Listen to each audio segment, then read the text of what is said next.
All right, so let's move very quickly. Um, Addition rule involves, adding probabilities together. So when you have two probabilities, they say um, find the probability of this or this. It implies that you need to add. So we can just say the command word for addition rule is or, meaning that when you see or, it means you need to add those two probabilities. But there is a principle in addition rule that you must know. Under addition rule, we have what we call the mutually exclusive event,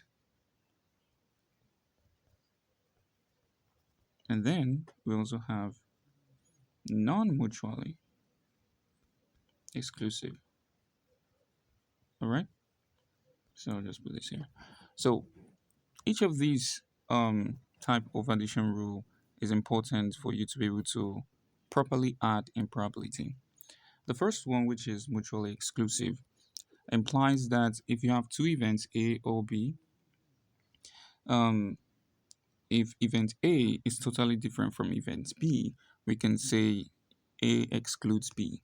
This means that there are no common elements in both of them.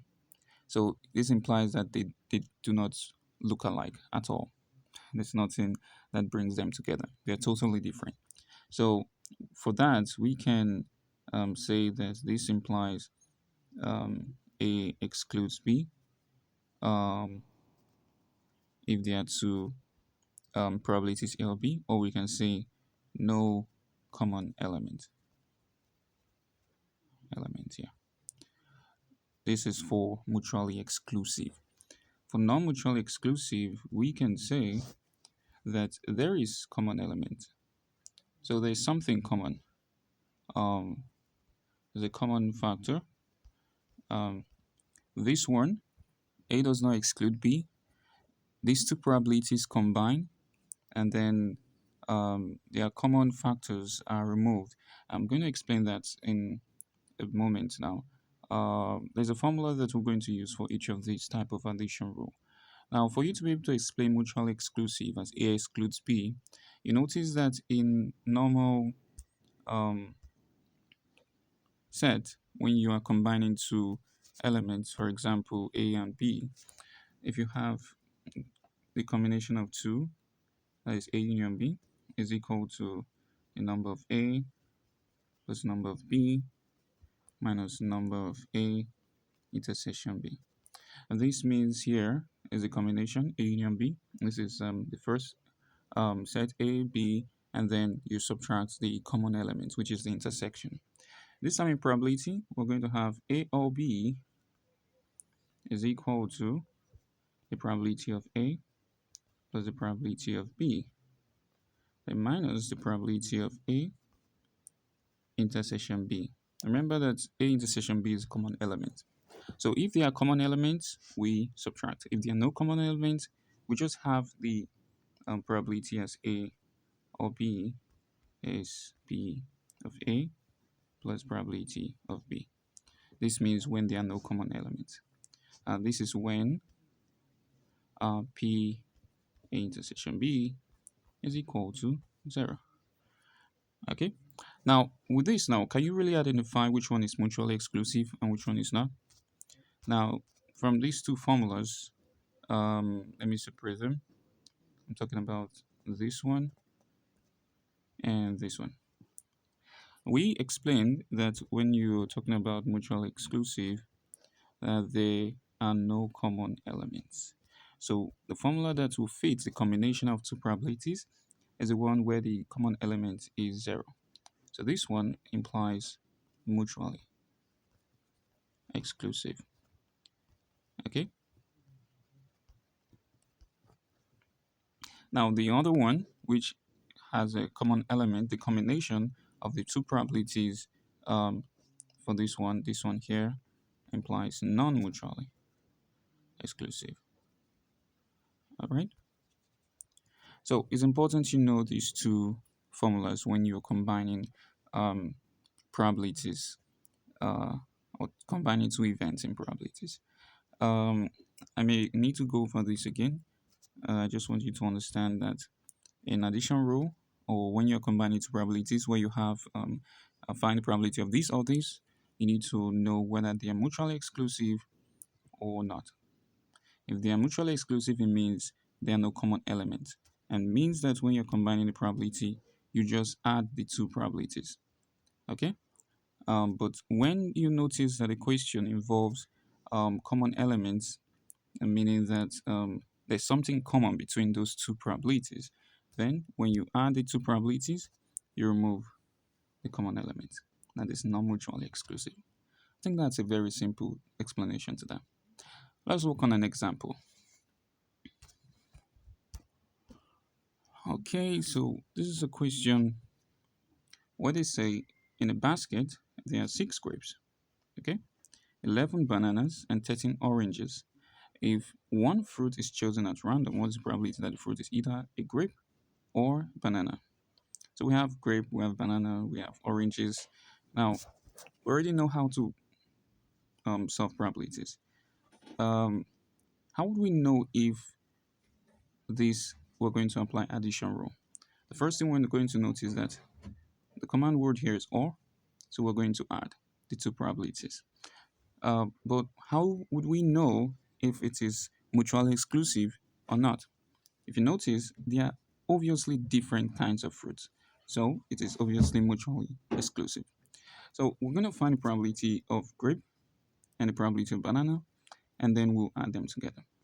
So the total, you know how to find probabilities. So you need the total first. The total number of fruits, because they say in a basket there are six grapes, 11 bananas, and 13 oranges. So um, the total number of fruits, we'll say total is equal to 6 plus 11 plus 13. That's about 20, I guess, 30. 30. Because this is 24 plus this is 30 fruits. Okay. So the probability of choosing grape first is going to be the um, required outcome. Okay. Uh, okay. Going to be number of grapes over the total possible outcome. Yeah. So we have grape, probability of grape. So probability of G as 6 over 30. Okay. Then we have a probability of banana, which is 11 over 30. So for us to find the probability of choosing either grape or banana, we're going to have um, probability of G or B. The formula is P of G plus P of B. Remember? So this is going to give us 6 over 30 plus 11 over 30. And we're going to have 17 over 30 as our answer. Okay, so what we did first is recognize whether we are going to add. The next thing we did was to recognize if it is mutually exclusive or not. And then we applied our formula and then we solved. Okay, so remember that your probability is required outcome over total possible outcome. And you actually find a probability, it's not just adding the number of fruits. Okay, all right, now let's look at another example. So this one says a number is chosen at random from the set 15, 16, 17 up to 32. What's the probability that the chosen number is a prime number or a multiple of 7? Okay, so this is a very interesting question. Um, Now we have the set 15, 16 up to 32. So we have to bring it out as a normal set. So we have 15, 16, 17, 18. Wow, we're going to count up to 32. 19, 20, 21, 22, 23, 24, 25, 26, 27, 28, 29, 30, 31, and 32. All right, so we'll bring out the set. Now, what's the probability that the chosen number is a prime or a multiple of 7? Now, we are going to use addition rule because of the statement or. So first we need to know the prime. So inside this, we need to bring out the number of prime over the total um, possibilities here. So we have the possibilities here as 15 all to 32 is probably, let's say, 16 possibilities. Let me see, 1, 2, 3, 4, 5, 6, 7, 8, 9, 10, 11, 12, 13, 14, 15, 16, 17, 18. Did I count 18? 1, 2, 3, 4, 5, 6, 7, 8, 9, 10, 11, 12, 13, 14, 15, 16, 17, 18. All right, 18. So we have a total of 18. Okay. Um. Now, prime, we need to bring out the prime from this. 17 is a prime.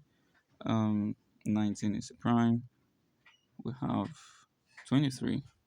We have um, which one again? 29. We have 31. All right. So we have about how many primes here? One, two, three, 4, 5. Is that correct?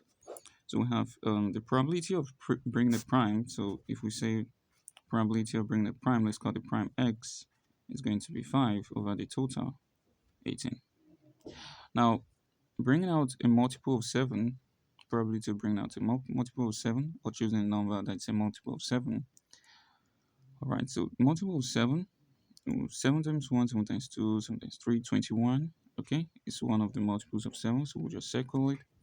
Then we have 28, so say multiple of 7, we'll circle it. And I think that is it. So we just have two multiples of 7 here. So we'll say probability of bringing out a multiple of 7. So we'll say multiple m7 is 2 out of 18. Okay, so I brought out the two probabilities, but is it mutually exclusive or non mutually exclusive? Now, looking at it very closely, you notice that in these probabilities, there are no common elements. They in the prime and the multiple of 7, there is nothing common about the two. So assuming we had a number present among the probability of prime and a number present among the probability of multiple of 7, we would have brought out that common value or number, find its probability, and then we'll subtract it. But since there is nothing common here, we will just use mutual exclusive, which means we'll just add the two probabilities. So um, let's see. Let me just put it here. So for us to be able to solve that, we already know that the formula is A or B is equal to probability of A plus probability of B, this time because we do not have any common elements. And the probability of the first one was 5 over 18, plus the probability of the second one was 2 over 18. So we have our answer 7, sorry, we have our answer 7 over 18. This is our probability. Okay, so now we can look at another example. There are 12 cards numbered 1 to 12. A card is selected at random. What is the probability that it is either even or a perfect square? All right, a card numbered 1 to 12. So we just bring out the cards 1, 2, 3, 4, 5, 6, 7, 8, 9, 10, 11, and 12. Now, a card is selected at random. What's the probability that it is either even or a perfect square? So this or here implies we're using addition rule. So we need to bring out the probability of getting an even number first. So the even numbers here are 2, 4, 6, 8, 10, and 12, right? So probability of even, we'll just bring them out to make it clear so that in case we see any common values. So we'll just say 2, 4, 6, 8, 10, 12. Okay. So this is how many values here? 1, 2, 3, 4, 5, 6. So this is 6 out of 12 because we have 12 total values here for the number of cards. And now probability of perfect square. So we'll say PS. So the perfect squares here we have 4, all right? Um, we have 9, okay? They are just 2 here. So we have 4 and 9, so we'll say 4 and 9. So the probability is 2 out of 12. But now, let's look at it. Are there common elements between the probability of even and the probability of perfect square? The answer is yes, because we have 4 in both of them. So the probability of having the intersection, which is the common element, the probability of E intersection P, which is probability of having common elements in both the even value and the perfect square value, is just 4. And out of the total outcome, it is 1 over 12. 1 over 12. All right. So based on our formula, we know very clearly that, okay, let me put it in another place now. Based on our formula, we know very clearly that when we are dealing with addition rule, is A or B is equal to probability of A plus probability of B minus the probability of the common elements of the intersection. So in this case, we have the probability of A as, do I still remember, 6 over 12, plus the probability of B, which is the perfect square, as 2 over 12. And now we also have a common element, so we're subtracting that, which is 4, that's 1 over 12. All right, so you see it works very clearly here. This is 8 over 12 minus 1 over 12, which is equal to 7 over 12. And this is our answer. So the idea of addition rule is for you to just understand when it is mutually exclusive or non-mutually exclusive. So we'll finally solve an example where you find that it is not mutually exclusive, meaning that there is a common element there. And this is how you work on it. All right, so we'll look at another example maybe some other time.